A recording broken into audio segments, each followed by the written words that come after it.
On the morning of my wedding day, the world felt different.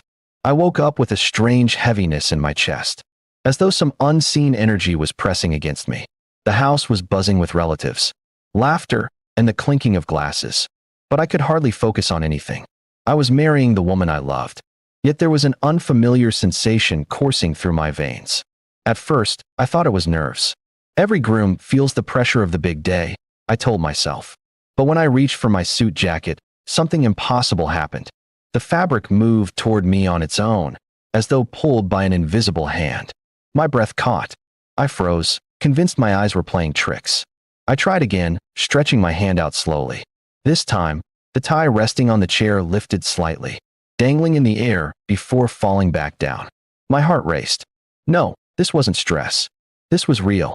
Somehow, on the very day I was about to promise my life to someone else, I had gained a power I couldn't explain. I kept it to myself during the preparations, smiling at guests, greeting my family, listening to the priest rehearse. Outwardly, I seemed calm. Inside, I was shaking. How could I tell anyone?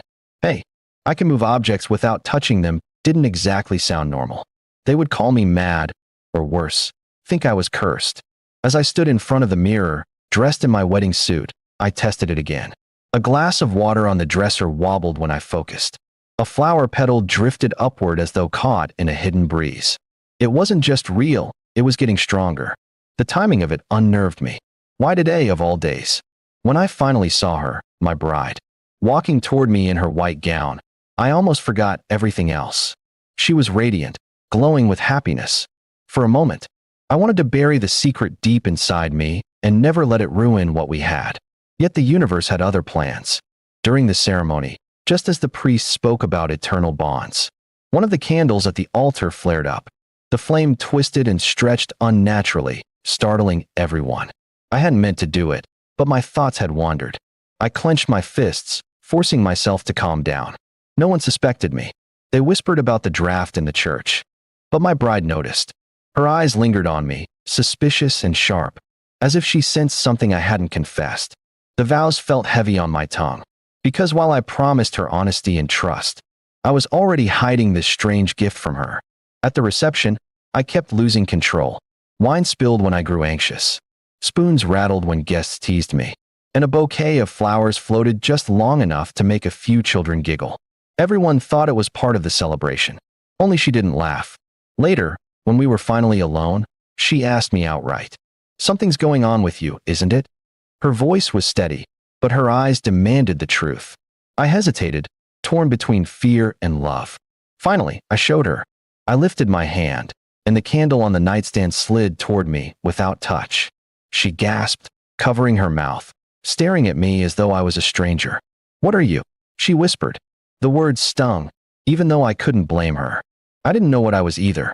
That night, instead of passion and celebration, there was distance. She lay awake, glancing at me as though waiting for something unnatural to happen. I sat in silence, realizing that this power wasn't just a gift, it was a wedge, driven between us on the day that should have bound us together. Days passed, and my abilities only grew. I could move heavier things, even sense people's emotions faintly. But the more I discovered, the more I lost her. She avoided my touch, her laughter faded, and her trust crumbled. My wedding day had given me power, but it had also stolen the simple happiness I longed for. I tried to convince myself it could be controlled, that life could return to normal.